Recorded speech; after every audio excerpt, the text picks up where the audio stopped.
इसलिए उनके लिए ज़रूरी होता है कि बीजेपी में वो अपने नंबर बढ़ाते रहें। उनका ख़्याल ये है कि बीजेपी में मुसलमानों को जितनी ज़्यादा गाली दी जाए, बीजेपी में कद उतना ही बढ़ता है। हुँ, तो इसलिए उन्होंने सबसे पहले तो मदरसों को टारगेट किया। वहाँ पर उन्होंने बहुत से मदरसे बंद किए। हुँ, प्राइवेट मदरसे बात नहीं है, सरकारी मदरसों की इमदाद बंद कर दी। इविक्शन उन्होंने एक बहुत बड़ा इश्यू है वहाँ पर जो रेज़ कर दिया।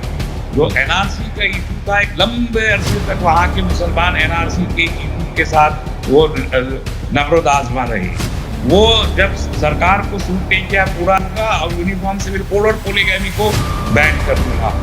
और उसके बाद अब जो सब्जियों का है, तो जवाबदेही तो है नहीं। हुँ, 2024 में इलेक्शन लोकसभा का होने वाला है। बीजेपी के पास 9 सीटें हैं, जो बीजेपी ने 14 में से 9 जीती हैं। तो ये विश्वास का जो है अपना ये एक क्लेम था कि उनकी वजह से 9 सीटें जीती गई। 2024 में 9 सीटें जीतने का अब बिल्कुल कोई इम्कान नहीं है। असम गण परिषद परिषद के साथ इनका अलायंस है। इसके बाद भी उसकी वजह ये है कि जो आपने शुरू में जिक्र किया कि मणिपुर में जो ट्राइबल के साथ हो रहा है, उसने पूरे नॉर्थ ईस्ट के ट्राइबल्स को चौकन्ना कर दिया। वो अकेले मणिपुर में नहीं है, उसका फोकस मणिपुर है, लेकिन नॉर्थ ईस्ट बेसिकली तो ट्राइबल्स की स्टेट है। 5 स्टेट तो डोमिनेट करते हैं ट्राइबल्स। हुँ, तो ये एक मसला है जिसको हम इस सूरत में नहीं ले सकते कि वाकई मुसलमानों की वजह से वहाँ किसी भी चीज़ के रेट बढ़ रहे हो। ये तो बेचारा बिल्कुल ही एंड शॉपकीपर है, इसका कोई शेल्फ सेलर है ये, हुँ। इसका और कोई रोल नहीं है।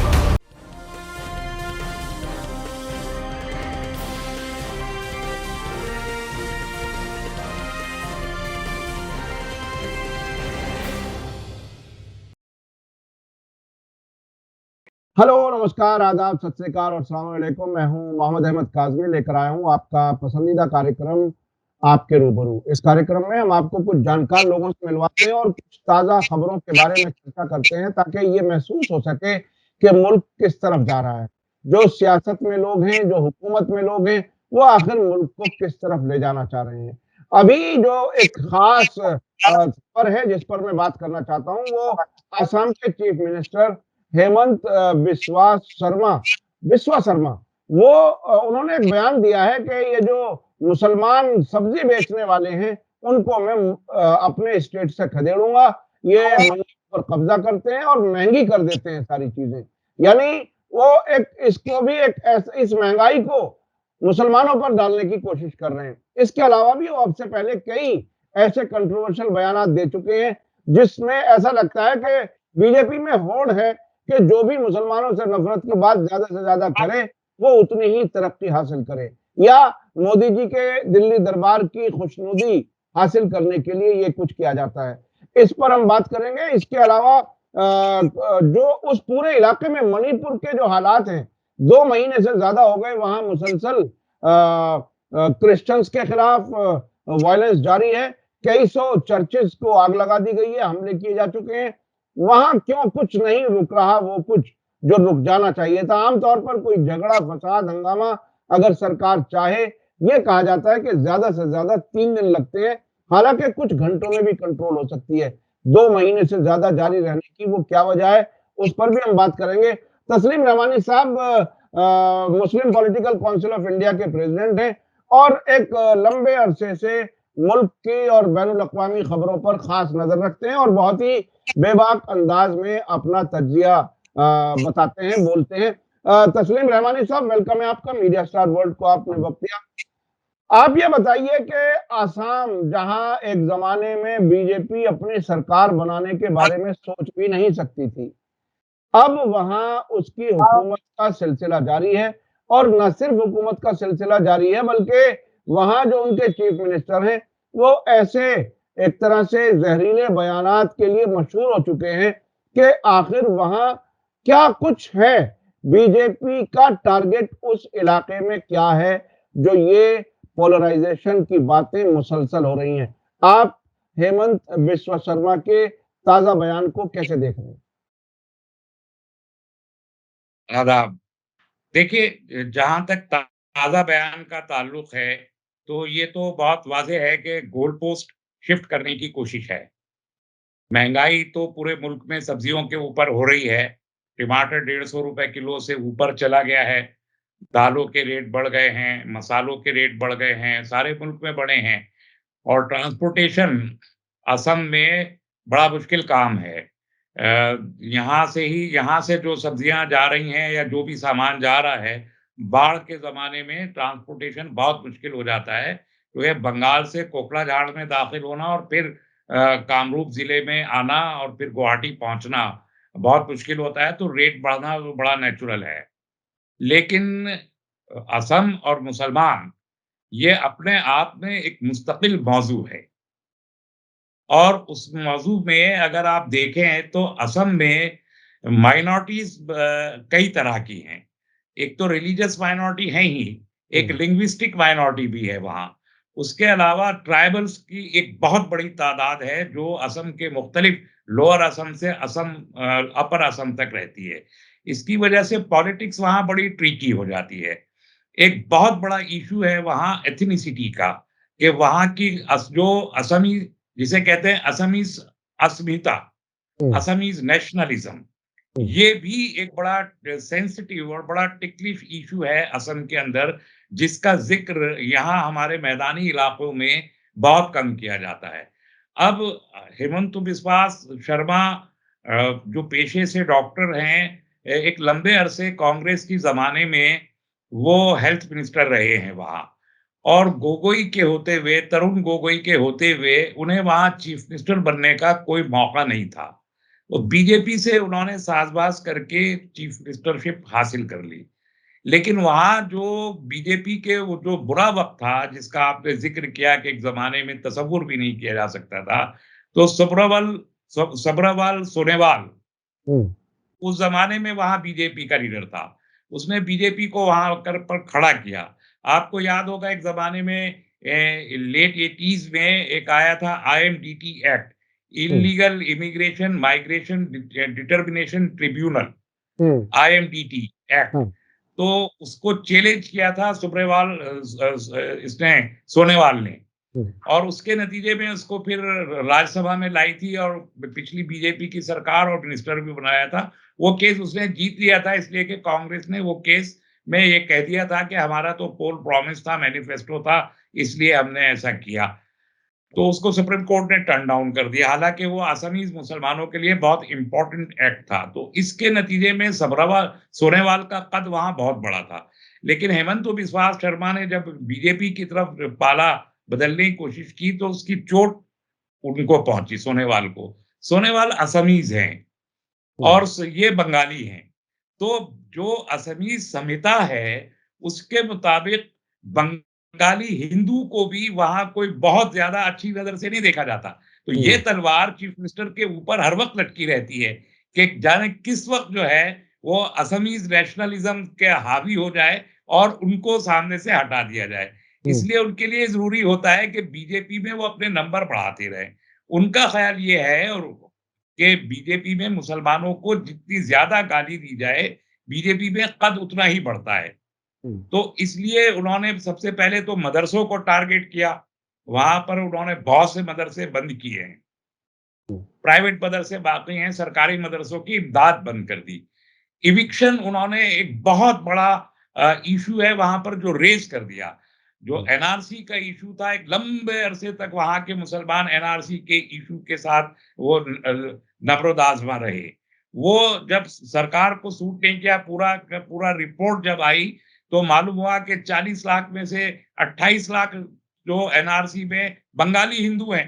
12 हुँ, लाख ही के करीब ही निकले हैं, उससे भी कम जो है वो और ज़्यादा जब उसको रिफाइन किया गया तो 2.5 लाख मुसलमान, बंगाली मुसलमान वहाँ माइग्रेंट की सूरत में दिखाई दिए, तो गवर्नमेंट को सूट नहीं किया।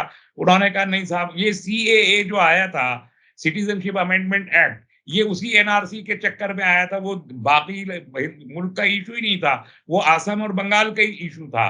तो उस चक्कर में भी इन्होंने एनआरसी को कहा कि हमने रिजेक्ट कर दिया। तो दूसरा इश्यू इन्होंने बनाया एविक्शन, कि हुँ, इन्होंने कुछ ज़मीनों को कहा कि ये फ रिज़र्व फॉरेस्ट लैंड है और इस लैंड पर जो आबादियां हैं वो गैर कानूनी है, तो हजारों मुसलमानों के घर जो वहां 70 साल, 80 साल, 100 साल से रह रहे थे, वो सब डेमोलिश कर दिए। उस वक्त हुँ, में असम के गवर्नर से भी मेरी भी मुलाकात हुई थी।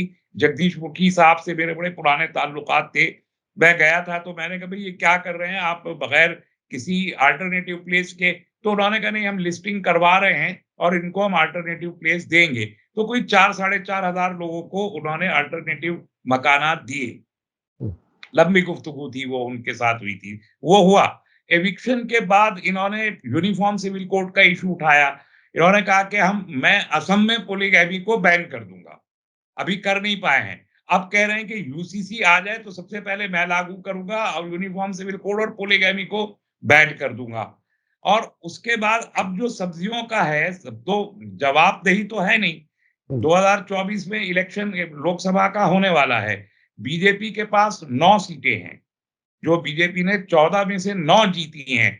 तो ये विश्वास का जो है अपना ये एक क्लेम था कि उनकी वजह से 9 सीटें जीती गईं। हुँ, 2024 में 9 सीटें जीतने का अब बिल्कुल कोई इम्कान नहीं है। असम गण परिषद साहब के संग ग परिषद के साथ इनका अलायंस है। इसके बाद भी उसकी वजह ये है कि जो आपने शुरू में ज़िक्र किया कि मणिपुर में जो ट्राइबल के साथ हो रहा है, उसने पूरे नॉर्थ ईस्ट के ट्राइबल्स को चौकन्ना कर दिया है। वो हुँ, अकेले मणिपुर में नहीं है, उसका फोकस मणिपुर है, लेकिन नॉर्थ ईस्ट बेसिकली तो ट्राइबल्स के स्टेट हैं। 5 स्टेट तो डोमिनेट करते हैं ट्राइबल्स, और हुँ, 2 स्टेट जो त्रिपुरा और असम है, यहाँ पर बड़ी तादाद में ट्राइबल्स रहा करते हैं। तो ये ट्राइबल अब बीजेपी को वोट देना नहीं चाहते हैं, इतना डर गए हैं। इसलिए 9 सीट अब जीतना उनके लिए मुश्किल नहीं है। तो गोल पोस्ट शिफ्ट कर रहे हैं मुसलमानों के ऊपर। तो हुँ, जितना कम्युनलाइज़ करेंगे, एक फ़र्क ये है कि मणिपुर में जो ट्राइबल्स हैं वो क्रिश्चियन हैं, हुँ, और यहाँ पर जो ट्राइबल हैं ये मिक्स हैं, क्रिश्चियन भी हैं असम में और हिंदूज़ भी हैं। हुँ, जैसे बोडोज़ को आप अगर समझें, तो बोडो क्रिश्चियन भी है और बोडो ये हिंदू भी हैं। तो हुँ, ये उन हिंदू ट्राइब्स को, कार्बी एनालॉन्ग वगैरह के जो इलाके हैं वो हिंदू ट्राइब्स के हैं। और जो कुछ तरुण गोगोई ने तकरीबन 6 राजवंशी, शूटिया और इस टाइप के जो ट्राइब्स हैं, 6 हिंदू ट्राइब बड़े हैं, उनको कहा था कि इनको ट्राइबल स्टेटस देंगे। हुँ, तो वो एक बहुत बड़ा इश्यू था। तो हुँ, असम कोई छोटा-मोटा इश्यू नहीं है, असम एक बहुत बड़ा इश्यू है, बहुत कॉम्प्लिकेटेड है। 18 मिलिटेंट ऑर्गनाइज़ेशन असम में ऑपरेट करती हैं। उल्फा के ग्रुप हैं, बोडोस के ग्रुप हैं और कार्बी एनालॉन्ग के ग्रुप हैं। ये सब मिला के 18 हैं, जिनको हथियार मिलता है चाइना से, म्यांमार के थ्रू, आर्म्ड हैं। तरुण गोगोई ने खुद मेरे सामने कहा कि बोडोस के पास में 5000 AK-47 राइफल्स हैं। जो इल्लीगल आई हैं, हुँ, मगर मैं उनको निकाल नहीं सकता। मेरे हुँ, बस में नहीं है कि मैं वो वहाँ से हटा दूँ।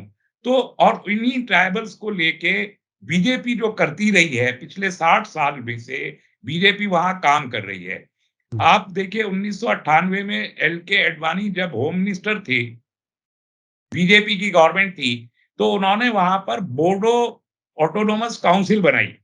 और हुँ, उसमें 4 ज़िले, एक ज़िला था कोकराझार, जो बंगाल से असम में एंट्रेंस का ज़िला है। उसको उन्होंने 4 ज़िलों में बक्सा, कोकराझार और उदालगिरी, इन 4 ज़िलों में उसको बदला।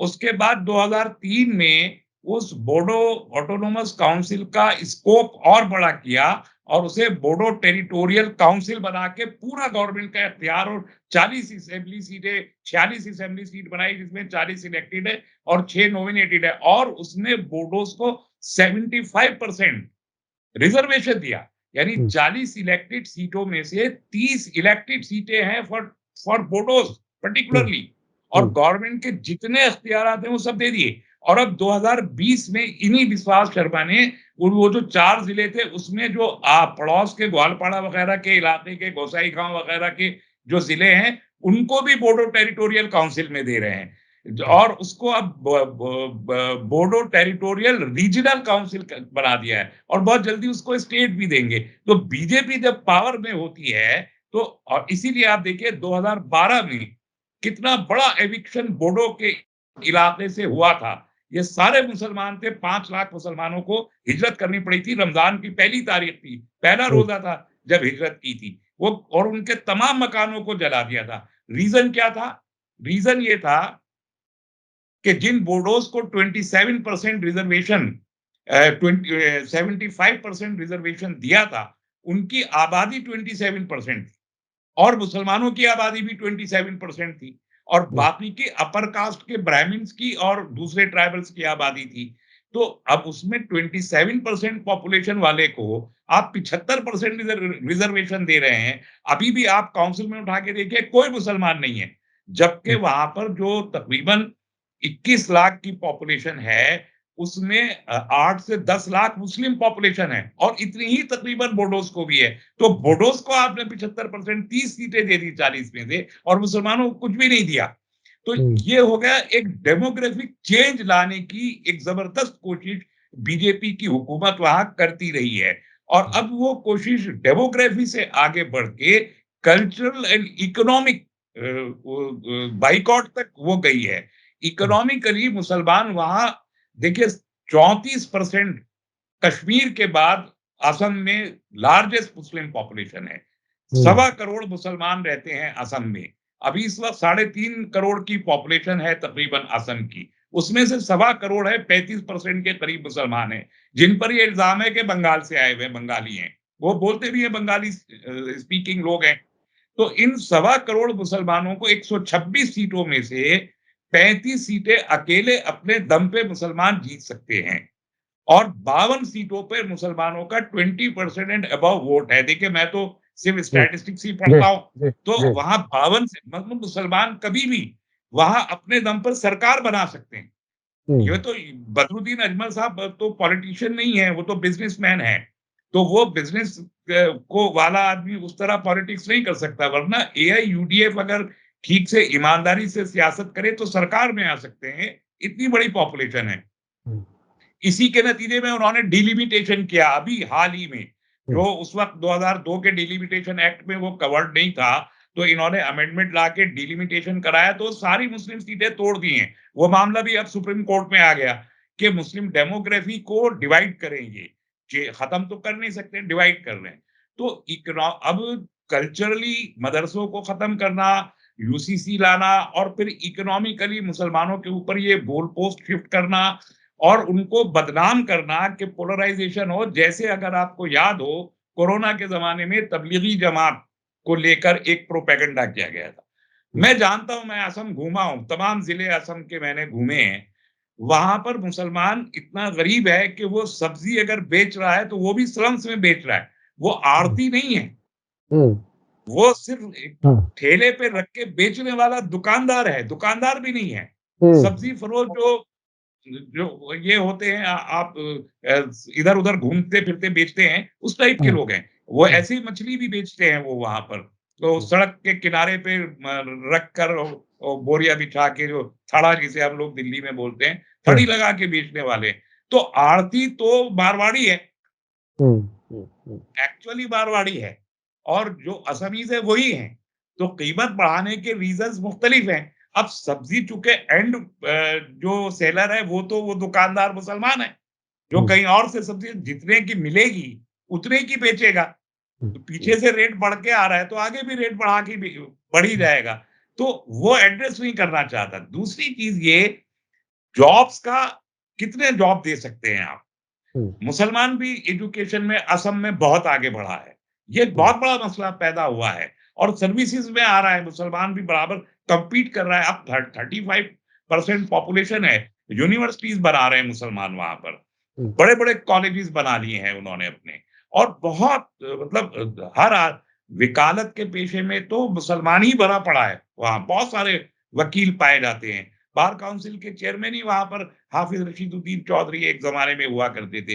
तो इस तरह असम में जो मुसलमानों ने एजुकेशनल तरक्की करना शुरू की है और इकोनॉमिक तरक्की, वो बर्दाश्त नहीं हो रही है और उसे रोक नहीं सकते। ये ब्लेम गेम खेल सकते हैं, लेकिन रोक नहीं पाएँगे। तो अपनी इनसिक्योरिटी भी है हेमंत बिस्वा शर्मा को कि साहब मेरी चीफ मिनिस्टरशिप किसी असमीज़ के हाथ में ना चली जाए। इवन हुँ, मुसलमानों में भी है ये फीलिंग कि ये हुँ, असमीज़ मुसलमान हैं और ये बंगाली मुसलमान है। बंगाली मुसलमान को मियाँ मुस्लिम बोलते हैं वहाँ।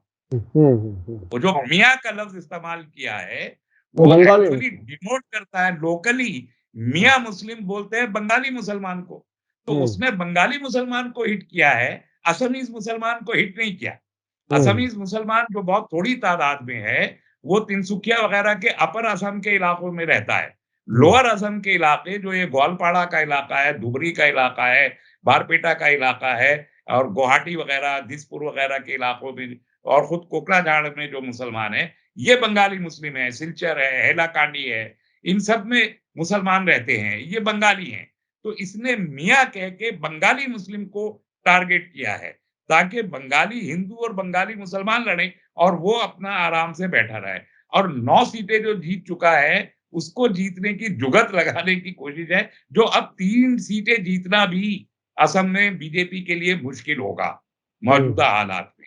तो हुँ। ये एक मसला है जिसको हम इस सूरत में नहीं ले सकते कि वाक़ई मुसलमानों की वजह से वहाँ किसी भी चीज़ के रेट बढ़ रहे हो, ये तो बेचारा बिल्कुल ही एंड शॉपकीपर है, इसका कोई उस शेल सेलर है ये, हुँ, इसका हुँ। और कोई रोल नहीं है। लेकिन ज़ाहिर है कि अच्छा, विश्वास अच्छा, तो अच्छा उनके बयान में विश्वास नहीं आता। चीफ मिनिस्टर के बयान में ये भी कहने की कोशिश की गई है कि मंडियाँ भी मियाँओं के कंट्रोल में हैं। जो अब आपने बताया कि ये बंगाली मुसलमान को टारगेट किया है, तो क्या बंगाली बंगाली मुसलमान कुछ ऐसे जैसे आपने बताया थे एजुकेशन में हैं, ज़ाहिर है एजुकेशन में होंगे तो उनके कारोबार भी कुछ बेहतर भी होंगे, तो क्या मंडियों पर उनका कोई कंट्रोल नहीं है? नहीं, उनका कंट्रोल नहीं है, लेकिन हाँ। अगर 10 आढ़ती हैं, तो 2 मुसलमान भी हैं। हाँ, हाँ, उतना ही सही। है, इससे हाँ। ज़्यादा कंट्रोल नहीं है, तो मंडियाँ उनके कंट्रोल में हों, ऐसा हुँ, नहीं है। कुछ हुँ, जगहों पर आढ़ती हैं, कुछ बड़े सेलर्स भी हैं, इसमें कोई हुँ, दो राय नहीं है।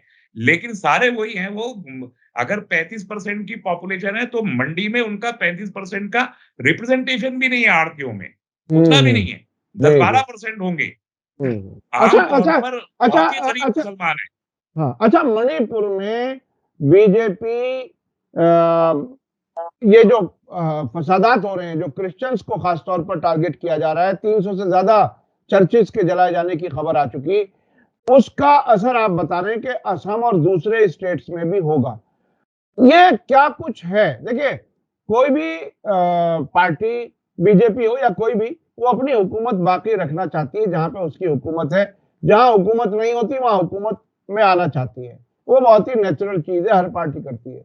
लेकिन ये हुकूमत में भी रहना चाहें और फसादात करके नुकसान भी पहुंचाते रहे। एक ऐसा सर्वे आया है कि वहां जमीनों को खाली कराने के लिए कोशिश है ताकि वो अपने कुछ कारोबारी दोस्तों को वो जमीन दे सकें या वो जो एक कानून लाने की बात थी एक एससी एसटी दर्जा देने की बात थी कि उसके जरिए वो जमीन खरीद सकते हैं वो जो हिंदू हैं वो नहीं हो सका तो अब इस तरीके से आप इसे किस तरह से देख रहे हैं? यानी बड़ा अजीब-सा है, ये तो हुकूमत थोड़ा में रहना डिफरेंट इश्यू है।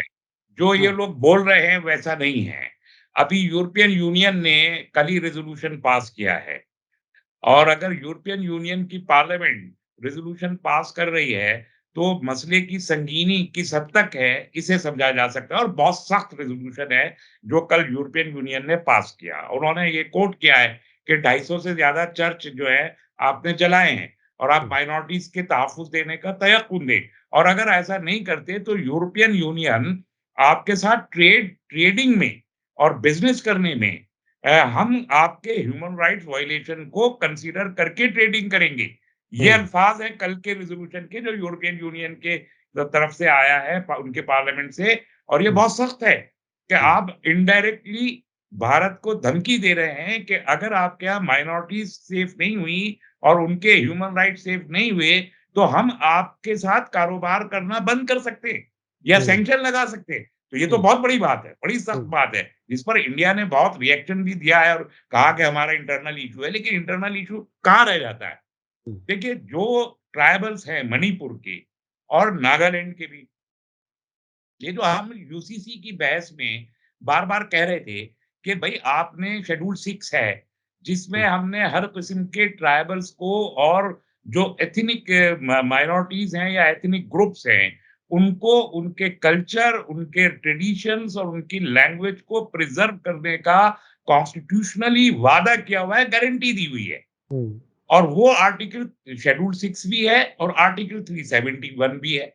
371 का ए नागालैंड के लिए है, फिर मणिपुर के लिए है, फिर मिजोरम के लिए। तो इसीलिए जल्दी से सुशील मोदी ने बोल दिया कि हम ट्राइबल्स को अलग कर देंगे, हुँ, है ना? हुँ, तो ये जो अब वो ट्राइबल्स कभी किसी ज़माने में एथनिक रहे होंगे या हुँ, उनके अपने कुछ मज़ाहिब रहे होंगे, जो मुकामी मज़ाहिब हो सकते हैं। हुँ, वो चाइना के ओरिजिन के भी हैं ट्राइबल्स, वो म्यांमार के ओरिजिन के भी ट्राइबल हैं, वो लोकल ओरिजिन के भी ट्राइबल हैं। तो कई तरह के वहाँ पर तो 300 साढ़े 300 ट्राइब्स रहते हैं तमाम सातों स्टेट्स में मिला के।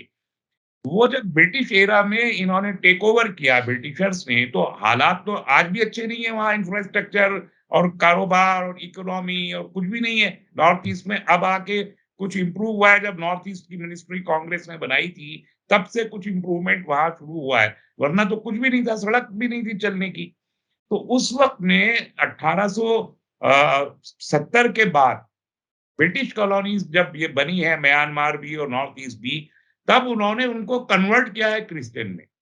हुँ, तो वो अब बड़ी तादाद में क्रिश्चियन हैं। तो 5 स्टेट क्रिश्चियन डोमिनेटिंग है। हुँ, त्रिपुरा और असम के अलावा पाँचों स्टेट मणिपुर, मेघालय और मिज़ोरम और नागालैंड क्रिश्चियन डोमिनेटिंग हो गए हैं। तो इनको प्रॉब्लम ये है कि ये ट्राइब्स की घर वापसी करवाएँ हुँ, और अगर ये घर वापसी ना करें तो इनको मारें।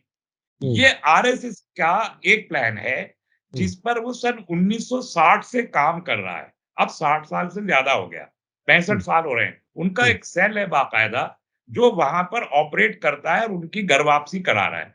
उसी हुँ, घर वापसी के चक्कर में ये बोडोस के को जो कंसेशन इन्होंने दिए, कि ऑटोनोमस काउंसिल बना के दे दी, फिर हिल स्टेट बना दिया और अब पूरा रियासत बनाना चाहते हैं। इसी तरह नागास से उन्होंने उसी घर वापसी के चक्कर में इन्होंने एग्रीमेंट कर लिए थे। इसी तरह मणिपुर में किए थे। तो अब जो मणिपुर में एक बड़ा कबीला है मैटीज़ का, हुँ, जो मैटीज़ हैं वो 40% के करीब है। उनमें जो मैक्सिमम जो तादाद है बल्क में मोर देन 70% हिंदूज़ हैं और उसमें हुँ, अपर कास्ट हिंदू भी है, पंडित भी हैं, लेकिन वो खुद को ट्राइब ही कहते हैं। हुँ, दूसरी तरफ जो ये कुकीज़ हैं, नागाज़ हैं, चकमा हैं, साइनो हैं और छोटे-छोटे 10-10, 20-20 हज़ार, 1-1 लाख के ग्रुप्स हैं, जो अलग छोटे-छोटे से ट्राइब्स हैं। 32 ट्राइब्स रहते हैं। ये मोस्टली क्रिश्चियन हैं। हुँ, हुँ, अब मैटीज़ रहते हैं मैदानी इलाके में, इम्फाल के चारों तरफ। हुँ, और कुकीज़ और नागाज़ रहते हैं सब ऊपर बिल्कुल पहाड़ों के अंदर। तो उन पहाड़ों पे कोई इंफ्रास्ट्रक्चर भी नहीं है। तो ट्राइबल्स का वहाँ पर 60 जो असेंबली की सीटें हैं, उसमें से 20 सीटें इन ट्राइबल के लिए रिज़र्व हैं। हुँ, पॉपुलेशन उनकी भी 40% के करीब है, 42% है। तो 40% ये हैं, 40 के बराबर ही वो हैं, 8% के करीब, साढ़े 8% मुसलमान रहते हैं वहाँ, हुँ, मणिपुर में, जो मैदानी इलाकों में ही है। तो इसलिए मैटीज़ अपने साथ में मुसलमानों को भी गिन लेते हैं। जब वो हुँ, कहते हैं 53% हैं, तो वो हुँ, मुसलमान काउंट करके कहते हैं। हालाँकि मुसलमान अलग एंटिटी, यही मैटीज़ मुसलमानों को भी मारते हैं वहाँ पर। तो हुँ, अब इन मैटीज़ ने वहाँ ये मुतालबा किया कि ये जो 20% रिज़र्वेशन लिए हुए हैं और लैंड राइट लिए हुए हैं 371 के तहत, कि ज़मीनें खरीद-बेच भी नहीं सकता है कोई और पहाड़ी ज़मीनों को ये मैदानी के लोग भी जाके खरीद नहीं सकते वहाँ। हुँ, ये मसला है। इसलिए इनको मार-मार के इन्हें डिस्प्लेस करके वो ज़मीनें खाली करा के और मैटीज़ का ये मुतालबा कि हमें भी ट्राइबल स्टेटस दो। तो हुँ, 20 तो कुल सीटें हैं, 40 जो हैं वो तो मैटीज़ ही आते हैं जीत के, हुँ, उसमें से 4-5 मुसलमान जीत के आते हैं, बाकी सारे मैटीज़ जीत के आते हैं। तो जो हुँ, 20 ट्राइबल जीत के आना चाहते हैं, उसमें ये अपने आप को इंक्लूड कर लेना चाहते हैं। हुँ, तो हुँ, ट्राइबल्स की जो पॉपुलेशन है, जो क्रिश्चियन की पॉपुलेशन है, उसे डिस्करेज करने के लिए और उसकी डेमोग्राफी को चेंज करने के लिए ये फिसाद हो रहा है। तो हुँ, सरकार किसकी है? सरकार बीजेपी की है। बीजेपी की सरकार क्यों है? बीजेपी की सरकार इसलिए है कि इन्होंने इन्हीं ट्राइबल्स को से वादा किया था कि हम आपको सेफगार्ड प्रोवाइड करेंगे। और बीजेपी ने खुद किया था। और इसके चक्कर में जो वहाँ की जो एनपीपी थी, नागा पीपल्स कॉन्फ्रेंस, और मणिपुर एमएससीएन, उन लोगों ने मुआहदे किए बीजेपी के साथ और मुआहदे में इलेक्शन लड़ा। उस मुआहदे की वजह से 32 सीटें बीजेपी वहां पर जीत पाई और हम्म, इन्होंने सरकार बना ली पहली बार। दूसरी मर्तबा में इनकी एब्सोल्यूट गवर्नमेंट है विद आउट ऑफ 60 32 एमएलए। आज की तारीख में मणिपुर में आप किसी से बात कीजिए तो कहता है बीजेपी को उम्मीदवार नसीब नहीं होंगे अगले हम्म, असेंबली इलेक्शन में। इतना ज्यादा वहां, और इन्होंने कितने 150 के करीब तो अब ऑफिशियल फिगर हो गई 2 महीने में। हम्म, अनऑफिशियल कितनी फिगर है कुकीज को मारने की पता नहीं है। 250 के ज्यादा ऑफिशियल फिगर है। इससे ज्यादा चर्च जले हैं। चर्च कौन जलाएगा? क्यों हम्म, जलाएगा चर्च? 50,000 ऑफिशियल फिगर है डिस्प्लेसमेंट की। डिस्प्लेसमेंट 1 लाख के ऊपर है। 1 से 1.5 लाख लोग जो है वो कैंपों में रह रहे हैं। तो एक छोटी सी स्टेट जहां की कुल आबादी सिर्फ 28 लाख है, उस 28 लाख में से अगर 10 लाख 12 लाख ट्राइबल रह रहे हैं और उन 10 12 लाख ट्राइबल में से 1 लाख ट्राइबल डिस्प्लेस होके कैंपों में रह रहा हो, तो आपने 10% पॉपुलेशन को तो इफेक्ट कर दिया, उसको उसके घरों से भगा दिया। अब वो हम्म, अपने घर कब वापस जाएगा, नहीं जाएगा तो पता नहीं है। तो हम्म, ये जो पूरा का पूरा प्लान डेमोग्राफिक चेंज का है और बीजेपी का मुद्दा नहीं, आरएसएस का मुद्दा है कि वो हर उस जगह जहां माइनॉरिटी डोमिनेशन है वहां डेमोग्राफी को चेंज करना चाहती है। मसलन कश्मीर में भी मसला कुछ और नहीं है, मसला डेमोग्राफिक चेंज का है। और इसलिए आप देखिए कश्मीरी पंडितों ने कश्मीर के लिए ये वादा किया कि हम उस सूरत में वापस जाएंगे कि जब हमारे लिए वहां अलग से कॉलोनीज बसाई जाएं, हम्म, एरिया एलोकेट किया जाए कि इस एरिया में हमारे सिवा कोई नहीं रहेगा। और ये ऐसे डिलिमिटेशन करें कि चीफ मिनिस्टर कश्मीर का एक कश्मीरी पंडित बने, तब हम वहां जाएंगे। ये पुनः कश्मीर का बाकायदा मुतालबा है। इसी ये तो वहां ये 9 स्टेट इंडिया की माइनॉरिटी डोमिनेटिंग स्टेट्स हैं। उनमें हम्म, से कश्मीर है, 5 ये स्टेट्स हैं, छत्तीसगढ़ की स्टेट है और झारखंड की स्टेट है। ये ट्राइबल या माइनॉरिटी की डोमिनेशन की है। वहां ये चाहते हैं कि डेमोग्राफिक चेंज हो हर जगह हम्म, और वहां पर हिंदू डोमिनेशन हो, वरना हिंदू राष्ट्र का सपना साकार नहीं होगा कि 28 में से 9 स्टेट में माइनॉरिटीज का डोमिनेशन है, एक में 6 का डोमिनेशन है। तो ये वो प्लान है कि डेमोग्राफी चेंज करके political, cultural, educational backwardness create करके हिंदूज का डोमिनेशन और हिंदू चीफ मिनिस्टर वहां इंस्टॉल किया जा सके। ये इसकी वजह ये महसूस कर लिया है, नागाज ने भी महसूस किया है जो नागालैंड के हैं। हम्म, ये मिजोरम में बीजेपी का जो वाइस प्रेसिडेंट था, स्टेट वाइस प्रेसिडेंट, वो क्रिश्चियन था, उसने इस्तीफा दे दिया और वो पार्ट बीजेपी से बाहर आ गया। अभी कल ही की बात है। हम्म, हम्म, और मिजोरम में इलेक्शन है अब नवंबर के महीने में। तो ये कहाँ जीत पाएंगे? वो सारे ट्राइब्स बीजेपी से खाइफ हो गए हैं इन सारी चीजों को लेके। उसका असर असम के ऊपर भी पड़ रहा है कि हम्म, असम के अब ये बोडोस को भी शक होने लगेगा कुछ दिन में कि हम्म, ये क्या हो रहा है।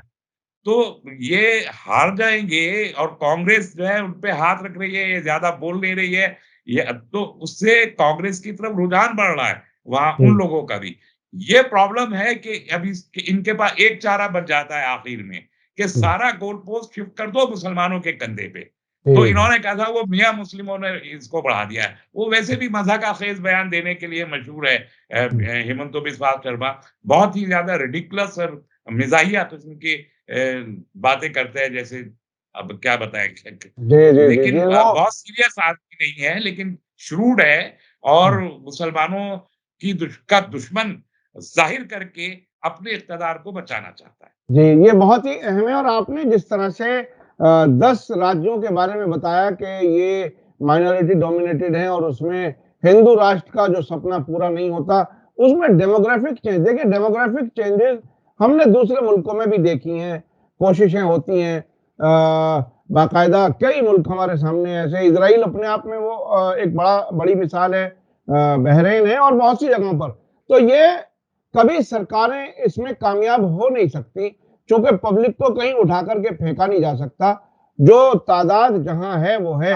अब ये सीटों को का बँटवारा करके अलग-अलग तोड़ करके तो ऐसा भी नहीं हो सकता कि ईस्ट पाकिस्तान और वेस्ट पाकिस्तान की तरह से एक कॉन्स्टिट्यूएंसी 2 टुकड़ों में अलग-अलग बटी हो, शायद ऐसा अब तक नहीं हुआ। क्या कभी ऐसा हुआ है क्या आपकी मालूमात में के बीच में नहीं कोई हिस्सा ऐसा छोड़ नहीं वो ये जो डिलिमिटेशन एक्ट आता है उसमें एक क्राइटेरिया होता है कि डिलिमिटेशन किस बुनियाद पे करेंगे। पहाड़ हैं, दरिया हैं, सड़कें हैं, उन्हीं को एक बाउंड्री बनाते हैं और बत ये होता है कि एवरेज वोटर एक कॉन्स्टिट्यूएंसी पे इतना होगा, ये तय करते हैं जब डिलिमिटेशन एक्ट लाते हैं। तो हुँ, ऐसे नहीं काट सकते लेकिन जो चालाक लोग हैं, अब मुसलमान तो डिलिमिटेशन के बारे में टेक्निकली कुछ भी नहीं जानते जी, और जी। कोशिश भी नहीं करते। और जो हुँ, लोग जानते हैं उनकी मदद भी नहीं करते कि वो इस मामले में कुछ करें। जब हुँ, डिलिमिटेशन हो रहा होता है तब भी नहीं बोलते हैं। जब हो चुका होता है तब कहते हैं हमारी सीट कट गई, हमारी सीट कट गई। हुँ, मिसाल के तौर पर अगर आप दिल्ली की मिसाल लें, तो हुँ, दिल्ली में जो एक डिलिमिटेशन हुआ, एक जैसे हम ओखला में की बात हुँ, करें तो हुँ। ओखला की कॉन्स्टिट्यूएंसी को ईस्ट दिल्ली में नहीं होना चाहिए। जी, ईस्ट बिल्कुल। दिल्ली की पार्लियामेंट की कॉन्स्टिट्यूएंसी में नहीं होनी चाहिए, हाँ, इसलिए कि बीच में जमुना आ जाती है। हाँ, बिल्कुल, तो जो बिल्कुल। क्राइटेरिया है उसके मुताबिक वहाँ की सीटों में नहीं होना चाहिए, इसको बिल्कुल सीधा चलना चाहिए एज़ हुँ, पर क्राइटेरिया कि ओखला से ये निज़ामुद्दीन जाए, निज़ामुद्दीन से फिर ये मिंटो रोड जाए, मिंटो रोड से चांदनी चौक जाए, चांदनी चौक से बल्ली बारान जाए, बल्ली बारान से सदर बाज़ार जाए, इस तरह सीधी चलनी चाहिए सीट। जी, लेकिन ऐसे चलाने की बजाय अब नॉर्थ ईस्ट दिल्ली की जो सीट बनाई उसमें जो है जामा मस मटिया महल को और सीलमपुर को एक पार्लियामेंट्री सीट में रख दिया। अब हुँ, बीच में दरिया है, हुँ, हुँ, जमुना आ जाती है और फिर आप आगे बढ़ते हैं तो सीट को शादरा से मोड़ के फिर जब दोबारा से जमुना को क्रॉस करते हैं, वज़ीराबाद में और तीमारपुर में आते हैं। तो ये हुँ, जो डिलिमिटेशन कमीशन है, वो ये बात ज़हन में रख के करता है कि मुस्लिम सीट को कैसे तोड़ना है और कैसे बखेरना है। तो ये हाँ, किसी न किसी सूरत बखेर लेते हैं। इस पे ऑब्जेक्शन करने का प्रोविज़न होता है गज़ट नोटिफ़िकेशन से पहले। हाँ। तो उस वक़्त मुसलमानों को कुछ भी पता नहीं होता, कुछ जानते ही नहीं है इस बारे में। जी, जी, जी। जब गज़ट नोटिफ़िकेशन हो चुका होता है, फिर एक्ट ये कहता है कि once the gazette is notified तब आप किसी कोर्ट में उसको चैलेंज नहीं कर सकते। जी, जी, जी। वो सही वक़्त पे क्या बोलना होती सही वक़्त पे ना बोलना और जज़्बाती किस्म के लीडर्स खड़े रहें और वो फिर आरएसएस और बीजेपी के लिए काम कर दें, वो तो हमारे यहाँ क्या शायद और दूसरी वो बहुत कम्युनिटीज़ आम है। हाँ, वो बहुत आम है। बहुत-बहुत शुक्रिया आपने वक़्त दिया और ख़ास तौर पर जो बताया कि इतनी बड़ी तादाद में यानी कश्मीर और उसके बाद असम में नंबर 2 पर बड़ी तादाद है मुसलमानों की और आपने वो भी बताया कि ये जो मियाँ लफ़्ज़ इस्तेमाल किया गया है वो बंगाली मुसलमान जो वहाँ पर हैं उनको मियाँ कहा जाता है और इस तरह से मुख्तलिफ़ तरीकों से बाँटने की कोशिश और बीजेपी की लीडरशिप को खुश रखने की कोशिश और जिसे पोलराइज़ेशन कहा जाता है, उसकी कोशिश।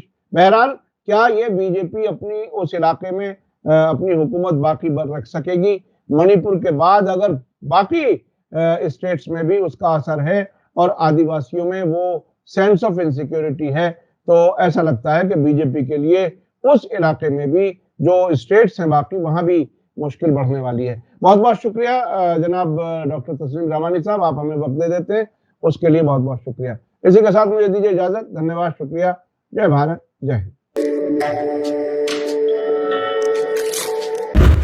मीडिया स्टार वर्ल्ड के और वीडियो देखने के लिए हमारे चैनल को सब्सक्राइब करें और सीधे नोटिफिकेशन पाने के लिए बेल आइकन दबाएं। और अगर हमारी खबर सच्ची और अच्छी लगे तो अपने व्हाट्सएप, इंस्टाग्राम, फेसबुक और ट्विटर अकाउंट पर ज़रूर शेयर करें।